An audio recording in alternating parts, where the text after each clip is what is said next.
کثیر نے بھی بہت سارے اقوال صحابہ کے اور تابعین کے نقل کیے ہیں کہ یہ انسانی جو ایک یعنی ایک تو وہ ہوتا ہے، ایک وہ گمان ہوتا ہے جو وہ خیال اور وہ گمان ہوتا ہے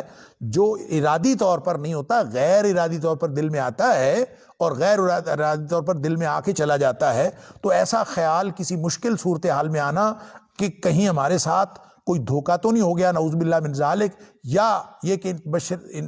بشری تقاضے کے مطابق انسان کے ذہن میں یہ آنا کہ یہ اتنی مشکل میں کیوں پھنس گیا ہوں، جو غیر ارادی طور پر خیال آتا ہے اور پھر چلا جاتا ہے، اس پر انسان کو کوئی گرفت نہیں ہے، نبی پاک صلی اللہ علیہ وسلم نے فرمایا۔ تو یہ خیال بھی اسی طرح کے خیالات میں سے تھا کہ ان سے آیا کہ کہیں ایسا نہ ہو کہ ہم جو جس معاملے میں ہم ہیں یہ کہیں غلطی تو نہیں ہو رہا۔ تو یہ خیال آیا ہی تھا کہ اللہ کی مدد اوپر سے آ گئی اور اللہ تعالیٰ نے ان کو تقویت دے دی۔ تو گویا یہ تقاضۂ بشری کے تحت ان خیالات سے متعلق ہے جو خیالات اتفاقاً آتے ہیں چلے جاتے ہیں۔ موسیٰ علیہ السلام نے سانپ دیکھا، ڈر گئے، بھاگ کھڑے ہوئے، ولم یعقب، پیچھے مڑ کے نہیں دیکھا، یعنی اپنا ہی عصا پھینکا تھا اور وہ سانپ بن گیا اور اس کو بھی دیکھ کے ڈر گئے۔ پھر جب جادوگروں نے رسیاں پھینکی تو اس وقت بھی موسیٰ علیہ السلام کے دل میں خیال آیا اور ایک خوف محسوس ہوا۔ اللہ تعالیٰ فرماتا ہے قُلْنَا لَا تَخَفْ، ہم نے کہا کہ موسیٰ ڈرنے کی کوئی بات نہیں۔ تو اس طرح کی بات تقاضۂ بشری کے تحت دل میں خیال آ جانا یہ کوئی غلط بات نہیں ہے، کوئی ارادی فعل نہیں ہے، غیر ارادی طور پر گمان آیا اور چلا گیا، اس پر اس کا ذکر اللہ تعالیٰ نے یہاں کیا ہے۔ یہ ایک معنی ہے، لیکن میرا خیال یہ ہے کہ اس معنی کو یہ نہ تو ہضم ہوتا ہے اور نہ ہی یہ کوئی نبیوں کی شان کے لائق ہے کہ یہ ترجمہ کیا جائے۔ نبی جو ہیں وہ اللہ کی رحمت سے مایوس ہو جائیں، یہ ممکن نہیں ہے۔ لوگوں کے رویے سے تو مایوس ہوئے، اللہ کی رحمت سے کبھی مایوس نہیں، لوگوں پر افسوس کیا ہے۔ لہذا یہ جو ظنو ہے، اس کا ایک تو معنی یہ ہوگا کہ ظنو کا فاعل انبیاء اور رسل نہیں ہیں، بلکہ ظنو کا فاعل وہ لوگ ہیں جن سے نبی مایوس ہوئے ہیں، کہ وہ انہوں نے گمان کیا۔ نبی اس بات سے مایوس ہوئے کہ لوگوں نے گمان کیا کہ ان کے انہم قد کذبوا، کہ ان کے ساتھ نبیوں نے جھوٹ بولا ہے، نعوذ باللہ من ذالک، اور نبیوں کی تکذیب ہر دور کے لوگ کرتے رہے۔ تو گویا اس کا مطلب سادہ سا یہ ہوگا کہ ظنو کا فاعل وہ لوگ ہیں جن سے نبی مایوس ہوئے، حتیٰ اذا استیأس الرسل، یہاں تک کہ جب نبی جو ہے نا امید ہو گئے، رسول نا امید ہو گئے، وظنوا، اور ان کی امتیوں نے گمان کیا، انہم قد کذبوا، کہ ان کے ساتھ جھوٹ بولا گیا ہے۔ کس بات کا جھوٹ؟ کہ نبی کہتے تھے عذاب آئے گا، نبی کہتے تھے کہ تم اگر اللہ کی وحدانیت کی طرف نہیں آتے تو تم دنیا میں بھی سزا پاؤ گے، آخرت میں بھی سزا پاؤ گے، یا پھر قیامت آ جائے گی یا تمہارے پر عذاب آ جائے گا۔ تو وہ ہمیشہ یہی کہتے رہے کہ لے کے آؤ متی ھذا الوعد ان کنتم صادقین۔ جگہ جگہ اللہ تعالیٰ نے فرمایا ہر نبی کے پیروکار اور ہر نبی کے وہ امت دعوت جنہوں نے رسپانس میں نبیوں سے دشمنی کا اظہار کیا، وہ ہمیشہ یہی کہتے رہے کہ لے کے آؤ جو جس کا تم وعدہ کرتے ہو، وہ کہاں کب آئے گا۔ تو عذابوں کو مانگتے رہے، تو جب عذاب نہیں آیا وَظَنُّوا أَنَّهُمْ قَدْ كُذِبُوا، تو پھر ان کو یہ گمان ہونے لگا، اتنی دیر ہو گئی عذاب میں کہ ان کو یہ تک گمان ہونے لگا کہ یہ نبی جو ہیں نعوذ باللہ من ذالک، انہوں نے جھوٹ بولا ہے عذاب کے بارے میں۔ قَدْ كُذِبُوا، تو نبیوں کے بارے میں جو امتیوں کی طرف سے یا ان دشمنان نبوت کی طرف سے جو ہرزہ سرائیاں تھیں، اس کی طرف ذکر ہے، نہ کہ یہ رسولوں کا گمان تھا، بلکہ یہ ان لوگوں کا گمان۔ اس لیے کہ ایک تو حضرت ابن عباس رضی اللہ تعالیٰ عنہ کا جو فرمان ہے، ابن عباس حبر الامہ، جو امت کے عالم ہیں، جن کو نبی پاک صلی اللہ علیہ وسلم نے سینے پر ہاتھ پھیر کر دعا دی تھی اللہم فقہ فی الدین، اللہ اس کو دین کی سمجھ عطا فرما، ان کا قول امام ابن کثیر علیہ رحمہ نے نقل کیا ہے کہ ابن عباس فرماتے ہیں کہ لوگوں نے یہ کہا، اللہ اکبر، لوگوں نے گمان کیا کہ انہوں نے ان سے جھوٹ بولا گیا ہے، سزا سے متعلق کہ سزا ہو جائے گی، سزا تو ہو نہیں رہی، تو لوگوں نے یہ گمان کیا۔ یہ مفہوم متعین کر دیا حضرت ابن عباس رضی اللہ تعالیٰ نے کہ ظنو سے مراد لوگوں کا گمان ہے، نہ کہ رسولوں کا گمان۔ لیکن ایک اور بات جو علامہ ابن کثیر نے بھی اور علامہ قرطبی نے بھی لکھی ہے حضرت عائشہ صدیقہ رضی اللہ تعالیٰ عنہ کے حوالے سے، کہ دور نبوی میں بھی یہ جو قد کذبوا ہے، اس کی جو قرات ہے وہ ذال کی تشدید کے ساتھ بھی موجود ہے۔ ہم عائشہ صدیقہ رضی اللہ تعالیٰ عنہ فرماتی ہے اگرچہ جمہور کا موقف یہ ہے کہ اس کی قرات قذبو اسی طرح سے ہے، ذال بغیر تشدید کے تخفیف کے ساتھ ہے، تو اس کا مطلب یہ ہوگا کہ ان کے وہ جھٹلائے گئے ہیں، یعنی ان کو جھوٹ کہا گیا ہے۔ تو اگر اس کے اوپر شد کے ساتھ پڑھا جائے جیسے کہ حضرت عائشہ صدیقہ رضی اللہ تعالیٰ عنہ سے، تو پھر اس کا معنی ہوگا، پھر اس کے لفظ ہوگا قد کذبوا، انہم قد کذبوا۔ پھر آپ ظنو کا فاعل رسول کو کر سکتے ہیں کہ رسولوں کو یہ یقین ہو گیا، یہ ان کو گمان ہوا کہ ان کی تکذیب کی گئی ہے۔ تو یہ گویا دو باتیں، دونوں مفہوم اپنی اپنی جگہ پہ درست ہو سکتے ہیں۔ ایک تو اس کی قرات کے کذبوا کی جو قرات ہے اس کے ساتھ، اور مفہوم پھر ظنو جو ہے اس کے فاعل انبیاء و رسول ہو جائیں گے، اس اعتبار سے بھی اس کا مفہوم درست سمجھ میں آ جاتا ہے۔ اور دوسرا اسی تخفیف کے ساتھ بھی پڑھیں تو پھر ظنو کا فاعل جو ہے وہ امتی ہیں، وہ لوگ ہیں جنہوں نے گمان نبیوں کے بارے میں غلط کیا، اور یہ مفہوم متعین کر دیا حضرت ابن عباس رضی اللہ تعالیٰ عنہ کی روایت سے، لہٰذا بات واضح ہو گئی۔ حتیٰ اذا استیأس الرسل، جب رسول مایوس ہو گئے اپنے ان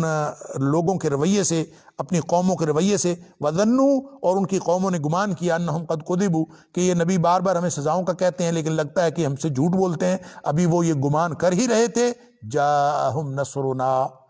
تو ہماری مدد آن پہنچی۔ اللہ، اور اللہ کی مدد کس طرح آتی ہے؟ وہ اپنے نبیوں کو اور نبیوں پر ایمان لانے والوں کو مضبوط کر کے فتح دیتا ہے، یہ بھی مدد کی ایک صورت ہے۔ اور دوسری مدد کی یہ صورت ہے کہ اس پوری قوم پر عذاب آ جاتا ہے اور اللہ تعالیٰ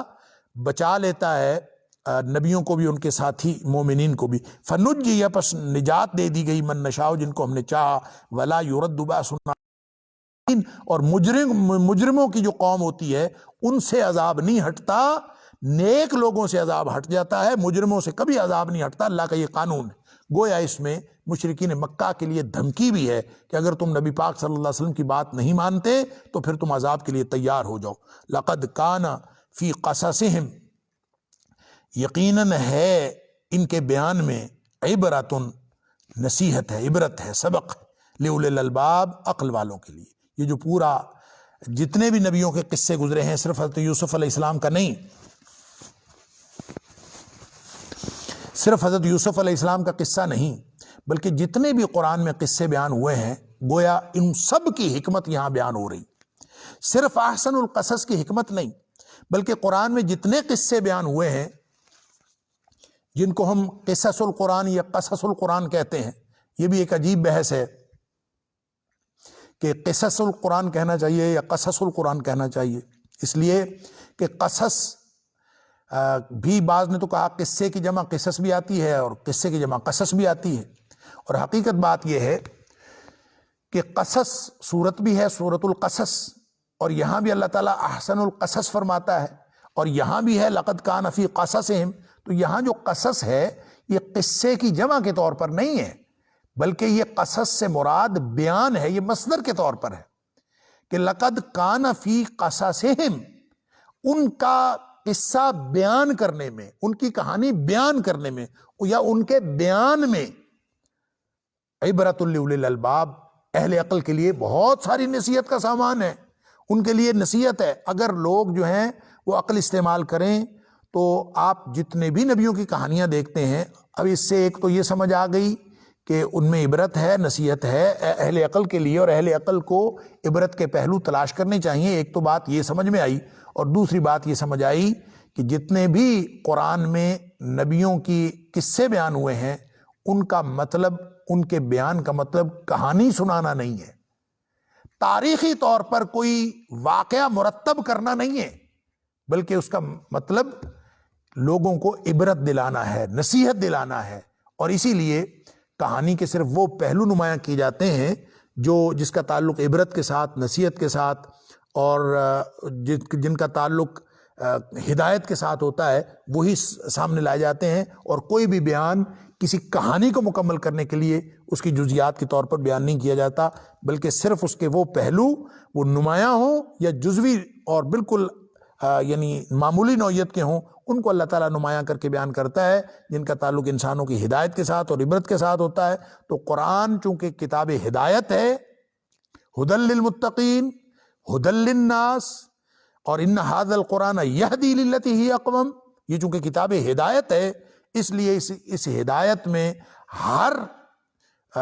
کہانی کے اندر، ہر بیان کے اندر عبرت ہے۔ لقد کان فی قصصہم عبرۃ لاولی الالباب، لہذا قصص القرآن جو ہیں، قرآن کے بیان ہونے والے قصے یا قصص القرآن، قرآن میں جتنے بھی بیان ہیں ان سب بیانات کا مقصد اہل عقل کے لیے نصیحت کا سامان فراہم کرنا ہے۔ اللہ اکبر۔ ما کان حدیثا یفترا، یہ نہ تو کوئی گھڑی ہوئی بات ہے، ما کان حدیثا، نہ یہ کوئی بات ہے یفترا جو گھڑ لی گئی ہو، ولیکن تصدیق الذی، بلکہ یہ تو تصدیق کرتی ہے الذی، اس چیز کی، بین یدیہ، جو اس سے پہلے ہے، وتفصیل کل شیء، اور ہر چیز کو کھول کھول کر بیان کرنے والی چیز ہے، وہدن، اور ہدایت ہے، ورحمتن، اور رحمت ہے، لقوم یؤمنون، ان لوگوں کے لیے جو ایمان رکھتے ہیں۔ گویا یہ جیسے میں نے پہلے عرض کیا کہ بات اسپیسیفکلی یوسف علیہ السلام کے بیان کی ہو رہی تھی، اس کو اللہ نے احسن القصص کہا، لیکن جب اس کی حکمت بیان کی ہے اس آخری آیت کے اندر، تو حکمت بیان کرتے وقت اسپیسیفکلی یوسف علیہ السلام کے قصے کی حکمت نہیں بیان کی، بلکہ اس کو پوری تفصیل کے ساتھ اور پوری وسعت کے ساتھ جتنے بھی انبیاء کے بیان ہیں ان سب کی ایک حکمت بیان کر دی، اور وہ حکمت وہی ہے جو یوسف علیہ السلام کے قصے کی ہے۔ پھر اس سے آگے جا کے یہ بات کہی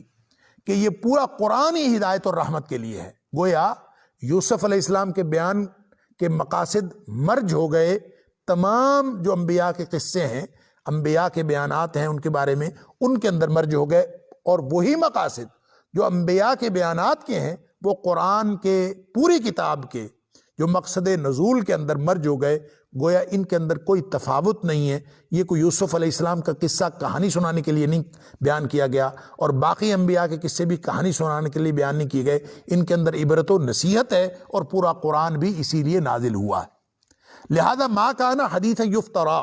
اس کا تعلق اس کہانی کے ساتھ بھی ہے جو نبی اکرم صلی اللہ علیہ وسلم نے مشرکین مکہ کو سنائی، جو انہوں نے سوال کیا تھا، اس سوال کے جواب میں جو انہوں نے یہود مدینہ سے کے مشورے سے ایک سوال کیا تھا کہ آپ ان سے پوچھیں کہ بنی اسرائیل جو ہیں وہ کنعان سے یا فلسطین سے مصر کس طرح سے شفٹ ہوئے تھے، کس طرح سے منتقل ہوئے تھے۔ چونکہ اس بات کا علم کسی کو نہیں تھا تو نبی پاک صلی اللہ علیہ وسلم کو اللہ تعالیٰ نے بذریعہ وحی بتا دیا، اور ایک ہی مجلس میں نبی پاک صلی اللہ علیہ وسلم نے ساری یہ صورت پڑھ کے سنا دی۔ گویا اس میں صرف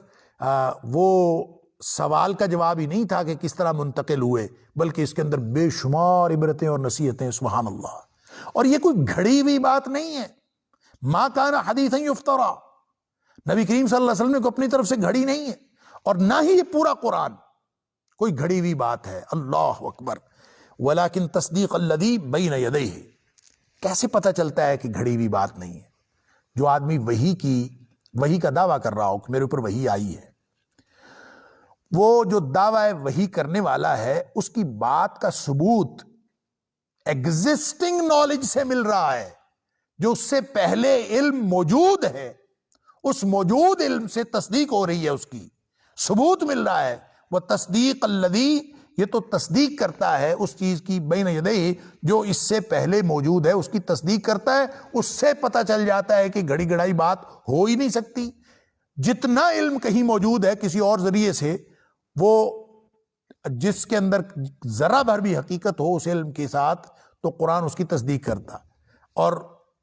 اگر آپ اس تسلسل کی بات کریں جو وحی کا تسلسل ہے کہ حضرت آدم علیہ السلام سے لے کر نبی اکرم صلی اللہ علیہ وسلم تک جتنی وحی آئی، تو نبی پاک صلی اللہ علیہ وسلم ان سب کی تصدیق کر رہے ہیں۔ اس سے بڑا ثبوت اور کیا ہو سکتا ہے؟ نبی کو اپنے دعوے کی حقانیت کے لیے کسی کی تردید کی ضرورت نہیں پڑتی، یہ معجزہ ہے نبوت کا۔ اور نبی پاک صلی اللہ علیہ وسلم کی نبوت کا سب سے بڑا اعجاز ہے کہ آپ سابقہ سارے نبیوں کی تصدیق کرتے ہیں اور ان پر ایمان لانے کی تاکید بھی کرتے ہیں۔ لا نفرق بین احد من رسلہ، جتنے بھی رسول گزرے ہیں ان کے درمیان ہم کوئی فرق نہیں کرتے رسول ہونے کے اعتبار سے۔ البتہ اللہ نے فضیلتیں دی ہیں، تلک الرسل فضلنا بعضهم علی بعض، بعض رسولوں کو اللہ نے بعض کے اوپر فوقیت فضیلت دی ہے۔ پھر فرمایا وتفصیل کل شیء، ہر چیز کی یہ تفصیل کھول کھول کے بیان کرتی. یعنی یہ قرآن کا انداز ہے کہ قرآن اس کو کھول کھول کے تفصیل کے ساتھ مفصل بیان کرتا ہے. ایسے نہیں ہے کہ تلخیاں باقی رہ جائیں، پیچیدگیاں باقی رہ جائیں، انسان سوچتا رہ جائے کہ یہاں کیا ہے. نہیں، ایک تو یہ کہ قرآن خود ہی اس کی تفصیل بیان کر دیتا. دوسری بات یہ ہے کہ اس کے اندر پھر بھی اگر کوئی ایمبیگوٹی ہو، کوئی بہام ہو، تو نبی کریم صلی اللہ علیہ وسلم کی ڈیوٹی لگا دی گئی ہے. وَأَنزَلْنَا إِلَيْكَ الذِّكْرَ لِتُبَيِّنَ لِلنَّاسِ مَا نُزِّلَ إِلَيْهِمْ. اے حبیب صلی اللہ علیہ وسلم، آپ کی طرف ہم نے ذکر نازل کیا ہے، اور آپ کی یہ ڈیوٹی ہے کہ آپ لوگوں کو واضح کریں کہ ان کے اوپر کیا نازل ہوا ہے. گویا ایک پورا میکانزم بنا دیا گیا ہے، اور اس میکانزم میں نبی اکرم صلی اللہ علیہ وسلم وضاحت کرتے چلے جاتے ہیں، اور آپ کے سامنے اللہ کا حکم ماننا اور اللہ کے رسول صلی اللہ علیہ وسلم کا حکم ماننا، یہ سیدھا سیدھا ایک رستہ دے دیا گیا ہے قیامت تک کے لیے، ضابطہ عمل. وَأَطِيعُوا اللَّهَ وَأَطِيعُوا الرَّسُولَ وَأُولِي الْأَمْرِ مِنْكُمْ. اللہ کا حکم مانو، اللہ کے رسول صلی اللہ علیہ وسلم کا حکم مانو، اور جو اللہ اور اس کے رسول صلی اللہ علیہ وسلم کے حکم کے تحت جتنے بھی امور کے ذمہ دار ہیں ان کی بھی بات مانو. لیکن اگر پھر بھی کسی بات میں معاملے میں اختلاف ہو جائے تو وہ میکانزم دے دیا گیا جو ابہام کو دور کرنے کے لیے ہے کہ فَإِن تَنَازَعْتُمْ فِي شَيْءٍ، اگر کسی بات میں کوئی جھگڑا ہو جائے فَرُدُّوهُ إِلَى اللَّهِ وَالرَّسُولِ. قیامت تک کے لیے ہر جھگڑے کا حل یہ ہے کہ آپ اس معاملے کو اللہ اور اس کے رسول صلی اللہ علیہ وسلم پر پیش کر دیں. جو اللہ کا حکم ہو، جو اللہ کے رسول صلی اللہ علیہ وسلم کا حکم ہو، اس کو مان لیں. جھگڑے ختم کرنے کا اس سے اچھا اور کوئی میکانزم، ابہام دور کرنے کا اس سے اچھا کوئی اور میکانزم ہو نہیں سکتا. وتفصیل کل شیء، اور اس میں ہر چیز کی تفصیل بیان کر دی گئی ہے. کا مطلب یہ نہیں ہے کہ دنیا کائنات کی ہر چیز کی تفصیل اس میں ہے، نہیں. جو بتانی ضروری تھیں وہ تفصیلاً بتا دی گئی ہیں. اور ہدایت، چونکہ بنیادی مقصد ہدایت ہے، عبرت ہے، نصیحت ہے، لہٰذا عبرت، نصیحت اور ہدایت کے لیے جتنی چیزوں کی ضرورت ہے اللہ تعالیٰ نے وہ ساری تفصیل کے ساتھ بیان کر دی ہیں. وَهُدًى وَرَحْمَةً لِّقَوْمٍ يُؤْمِنُونَ، اور اس میں ہدایت بھی ہے اور رحمت بھی ہے اہل ایمان کے لیے. اب دیکھیں، ہر چیز کی تفصیل اس میں ہے قرآن میں. تو قرآن میں کہاں ہے کہ نماز کیسے پڑھنی ہے، نماز کی رکعتیں کتنی ہوں گی، نماز کا طریقہ کیا ہوگا، رکوع سجود کیسے ہوں گے. ایک فجر کی نماز جو ہے وہ 2 رکعتوں پر مشتمل ہے، ظہر کی 4 ہیں فرض، اور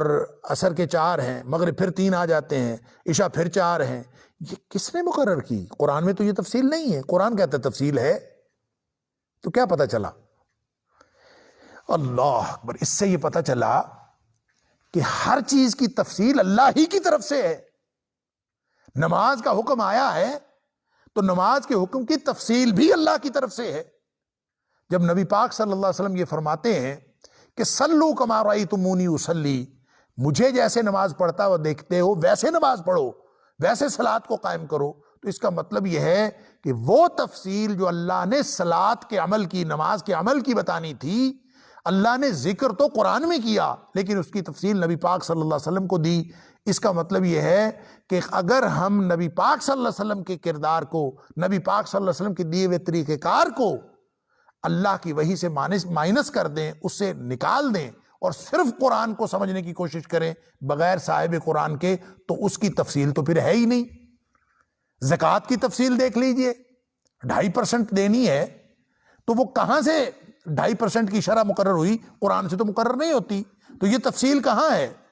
یہ تفصیل تو نبی پاک صلی اللہ علیہ وسلم کی ذات میں ہے، آپ کے کردار میں ہے، آپ کے فرامین میں ہے. حج کرو، قرآن نے تو اتنا کہا، تفصیل کہاں ہے؟ تفصیل نبی اکرم صلی اللہ علیہ وسلم کی ذات اقدس میں ہے، نبی کریم صلی اللہ علیہ وسلم کے کردار میں ہے، آپ کے فرامین میں ہے. آپ فرماتے ہیں، آپ کی سیرت میں ہے، آپ فرماتے ہیں خذوا عنی مناسککم،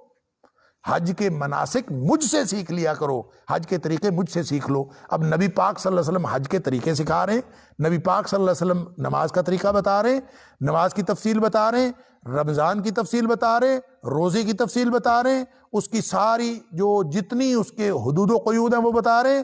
زکوٰۃ کی ساری تفصیلات نبی کریم صلی اللہ علیہ وسلم بتا رہے ہیں. لہٰذا اللہ کا قرآن کی جو تفصیلات وتفصیل کل شیء وتفصیل کل شیء جو فرما رہا ہے، تو اس کا مطلب یہ ہوا کہ تفصیل کل شیء کے اندر نبی اکرم صلی اللہ علیہ وسلم کی سیرت اور آپ کے فرامین اور آپ کی سنت شامل ہے. اس کے بغیر تو دین مکمل ہی نہیں ہوتا. قرآن کا یہ دعویٰ مکمل نہیں ہوتا کہ ہر چیز کی تفصیل موجود ہے، وگرنہ تو بہت ساری چیزیں قرآن نے اجمالاً بیان کی ہیں۔ اس لیے نبی اکرم صلی اللہ علیہ وآلہ وسلم کا فرمان، آپ کا کہہ دینا کوئی بات، وہ ایسے ہی ہے جیسے اللہ نے قرآن میں کہہ دی۔ کیوں؟ اس لیے کہ اللہ نے نبی پاک صلی اللہ علیہ وسلم کو اتھارٹی دی ہے۔ یہ تفصیل بیان کرنے کی اتھارٹی کس کی ہے؟ نبی کریم صلی اللہ علیہ وسلم کی۔ وَأَنزَلْنَا إِلَيْكَ الذِّكْرَ، اے حبیب صلی اللہ علیہ وسلم آپ کی طرف ہم نے ذکر نازل کیا ہے، اور لِتُبَيِّنَ لِلنَّاسِ مَا نُزِّلَ إِلَيْهِمْ، تاکہ وضاحت آپ کریں کہ کیا نازل ہوا ہے۔ گویا تفصیل کل شیء کی معنویت کے اندر نبی پاک صلی اللہ علیہ وسلم کی جو سیرت ہے وہ از خود شامل ہے، اس کے بغیر ممکن نہیں۔ وہ مشہور واقعہ تو آپ کو یاد ہوگا کہ حضرت عبداللہ بن مسعود رضی اللہ تعالیٰ نے ایک خاتون سے کہا تھا کہ جس نے بال اوپر رکھ کے باندھے ہوئے تھے، جوڑا کرنا جس کو کہتے ہیں ہم، تو وہ اس طرح سے باندھے ہوئے تھے۔ حضرت عبداللہ بن مسعود رضی اللہ تعالیٰ نے اس خاتون سے کہا کہ یہ جوڑا کرنا تو اللہ نے منع کیا۔ وہ حیران ہو گئی اور کہتی ہے کہ میں نے تو سارا قرآن پڑھا ہے، قرآن میں تو بالوں کا ذکر ہی نہیں ہے، تم کیسے کہتے ہو کہ اللہ نے منع کیا ہے؟ تو پھر انہوں نے کہا کہ قرآن میں تم نے یہ پڑھا کہ وما آتاکم الرسول فخذوہ وما نہاکم عنہ فانتہوا، کہتی ہاں میں نے یہ تو پڑھا کہ جو اللہ کے رسول صلی اللہ علیہ وسلم تمہیں دیں وہ لے لو، اور جس سے منع کریں اس سے رک جاؤ۔ یہ پڑھا؟ ہاں جی یہ تو پڑھا۔ تو پھر اللہ کے رسول صلی اللہ علیہ وسلم نے منع کیا ہے، تو جب اللہ کے رسول نے منع کیا ہے اور قرآن کہتا ہے ما آتاکم الرسول فخذوہ وما نہاکم عنہ فانتہوا، جو اللہ کے رسول صلی اللہ علیہ وسلم تمہیں دے وہ لے لو، جس سے منع کرے اس سے رک جاؤ، تو پھر اس کا مطلب یہ ہے کہ قرآن ہی نے تو منع کیا ہے۔ تو نبی پاک صلی اللہ علیہ وسلم کا منع کرنا ایسے ہی ہے جیسے قرآن نے منع کیا۔ اور جس طرح قرآن تو کہتا ہے ان اللہ یحکم ما یرید، فیصلے سارے اللہ کرتا ہے حلال و حرام کے، اور نبی پاک صلی اللہ علیہ وسلم فرماتے ہیں ما احل اللہ فی کتابہ فہو حلال وما حرم اللہ فی کتابہ فہو حرام، اللہ کا حلال ٹھہرایا ہوا حلال ہوتا ہے، اللہ کا حرام کردہ حرام ہوتا ہے، جو اللہ نے حلال حرام کہہ دیا وہی حلال حرام ہے، بس۔ یہ نبی پاک صلی اللہ علیہ وسلم کی تفصیل یہی ہے۔ لیکن بہت ساری حرام چیزیں ایسی ہیں جو نبی کریم صلی اللہ علیہ وسلم نے حلال کر دی ہیں، بہت ساری حلال چیزیں ایسی ہیں جو نبی صلی اللہ علیہ وسلم نے حرام کر دی، ہمیں نہیں پتا تھا، اس کی تفصیل نبی پاک صلی اللہ علیہ وسلم نے بتائی۔ جیسے قرآن تو یہ کہہ دیتا ہے سورہ بقرہ کی آیت نمبر 173 میں، سورہ مائدہ کی آیت نمبر 3 میں، اور سورہ نحل کی آیت نمبر 115 میں، قرآن تو سیدھا سیدھا بات کر دیتا ہے کہ حرمت علیکم المیتۃ والدم، یا انما حرم علیکم المیتۃ والدم، تمہارے اوپر ہر قسم کا مردار اور ہر قسم کا خون حرام ہے، قرآن تو یہ بات کر دیتا۔ نبی کریم صلی اللہ علیہ وسلم فرماتے ہیں احلت لکم میتتان ودمان، تمہارے اوپر 2 مردار اور 2 خون حلال ہیں، اور یہ جو الحوت والجراد، یہ ٹڈی اور مچھلی، یہ اس کو حلال ہونے کا، مردار ہونے کے باوجود اس کے حلال ہونے کا اعلان کون کر رہے ہیں؟ نبی اکرم صلی اللہ علیہ وسلم کر رہے ہیں، قرآن نہیں کر رہا۔ فیصلہ کرنا حلال اور حرام کا یہ اللہ کا کام ہے، اور نبی کریم صلی اللہ علیہ وسلم پھر کس طرح سے فیصلہ کر رہے ہیں؟ وہ قرآن ہی کے دیے ہوئے فیصلے کے تحت فیصلہ کر رہے ہیں، قرآن ہی کے دیے ہوئے اختیار کے مطابق فیصلہ کر رہے ہیں، کہ قرآن کہتا ہے کہ یہ اتھارٹی نبی کریم صلی اللہ علیہ وسلم کی بھی ہے۔ ایک تو وہی آیت وما آتاکم الرسول فخذوہ وما نہاکم عنہ فانتہوا، جو اللہ کے رسول صلی اللہ علیہ وسلم تمہیں دیں وہ لے لو، جس سے منع کرے رک جاؤ، سادہ سی بات، سادہ سا اصول۔ دوسرا سورۃ الاعراف کی آیت نمبر 157 میں جو نبی کریم صلی اللہ علیہ وسلم کی ڈیوٹیاں لگیں، آپ کے فرائض کا بیان ہوا، تو اس میں یہ بھی بیان ہوا کہ وَيُحِلُّ لَهُمُ الطَّيِّبَاتِ وَيُحَرِّمُ عَلَيْهِمُ الْخَبَائِثَ، کہ نبی کریم صلی اللہ علیہ وسلم ان کے لیے طیبات کو حلال قرار دیتے ہیں اور خبیث چیزوں کو حرام قرار دیتے ہیں۔ گویا اگر نبی کریم صلی اللہ علیہ وسلم کسی چیز کو حرام قرار دے رہے ہیں تو ایسے ہی ہے جیسے اللہ نے حرام قرار دیا، اور نبی پاک صلی اللہ علیہ وسلم کسی چیز کو حلال قرار دے رہے ہیں تو ایسے ہی ہے جیسے اللہ نے حلال قرار دیا ہے۔ کیوں؟ اس لیے کہ تفصیل مکمل نہیں ہوتی، وتفصیل کل شیء، اللہ قرآن کو تفصیل بتا رہا ہے، اور قرآن کی تفصیل مکمل نہیں ہوتی جب تک نبی اکرم صلی اللہ علیہ وسلم کی سیرت کو، آپ کے فرامین کو، آپ کی احادیث کو، آپ کی سنت کو سامنے نہ رکھا جائے، اس وقت تک قرآن مکمل ہی نہیں ہوتا۔ کوئی اسی طرح آپ قرآن کی حفاظت کی بات لے لیں، انا نحن نزلنا علیک اِنَّا نَحْنُ نَزَّلْنَا الذِّكْرَ وَإِنَّا لَهُ لَحَافِظُونَ، ہم نے ذکر کو نازل کیا، ہم اس کی حفاظت کرنے والے ہیں۔ جب تک نبی پاک صلی اللہ علیہ وسلم کی فرامین کی، آپ کی سنت کی، آپ کی حدیث کی حفاظت نہ ہو، قرآن کی حفاظت کا کوئی مطلب ہی نہیں ہے۔ اس لیے کہ وہ تفصیلات تو مل نہیں سکتی، تفصیل کل شیء یہ شامل ہے قرآن میں۔ لہٰذا جہاں دیگر بہت سارے مقامات نبی پاک صلی اللہ علیہ وسلم کے کردار کی حجیت، آپ کی سیرت کی حجیت، آپ کی سنت کی حجیت اور آپ کی حدیث کی حجیت کو ثابت کرتے ہیں، اور آپ کی جو مقنن کی حیثیت ہے نبی پاک صلی اللہ علیہ وسلم کی، ایک قانون ساز اور شارع کی حیثیت ہے، اللہ شارع اول ہے، اس نے نبی پاک صلی اللہ علیہ وسلم کو بھی شارع کی حیثیت دی ہے۔ تو جہاں دیگر مقامات سے نبی پاک صلی اللہ علیہ وسلم کی سیرت، اس کے اندر شامل ہونا ثابت ہوتا ہے اور اس کا ثبوت ملتا ہے، اسی طرح یہ وہ مقام ہے کہ تفصیل کل شیء، وہ تفصیلات جو قرآن میں ہونی چاہیے تھی اور نبی پاک صلی اللہ علیہ وسلم نے اس کو واضح کیا ہے اور قرآن کی باتوں کو مکمل کیا ہے، یا اس کی مطلق باتوں کو مقید کیا ہے، یا کسی چیز کی حلت و حرمت کو واضح کیا ہے، تو وہ ایسے ہی ہے جیسے قرآن کی تفصیل ہے۔ تو قرآن کی تفصیل مکمل نہیں ہوتی نبی اکرم صلی اللہ علیہ وسلم کی سیرت کو علیحدہ کر کے۔ لہٰذا قرآن کی تفہیم کبھی بھی مکمل نہیں ہو سکتی جب تک آپ نبی پاک صلی اللہ علیہ وسلم کے ذریعے سے اس کو سمجھنے کی کوشش نہ کریں۔ پھر یہ ہدایت اور رحمت ہے، وَهُدًى وَرَحْمَةً لِقَوْمٍ يُؤْمِنُونَ، کہ اہل ایمان جو ہیں ان کے لیے ہدایت بھی ہے، سیدھے رستے پر لے جانے کا طریقہ بھی ہے، یہ راستہ بھی ہے، اور یہ منزل مقصود پر پہنچانے والی کتاب بھی ہے۔ اور اس سے بڑی رحمت اور کیا ہو سکتی ہے؟ اللہ تعالیٰ ہم سب کو قرآن سمجھنے اور عمل کرنے کی توفیق عطا فرمائے۔ اللہ کے فضل اور اس کی توفیق سے آج سورہ یوسف کا بیان مکمل ہوا۔ اللہ تعالیٰ پورے قرآن کو اور نبی پاک صلی اللہ علیہ وسلم کے فرامین ذیشان کو سمجھنے اور اس پر عمل کرنے کی توفیق عطا فرمائے۔ وآخر دعوانا الحمدللہ رب العالمین۔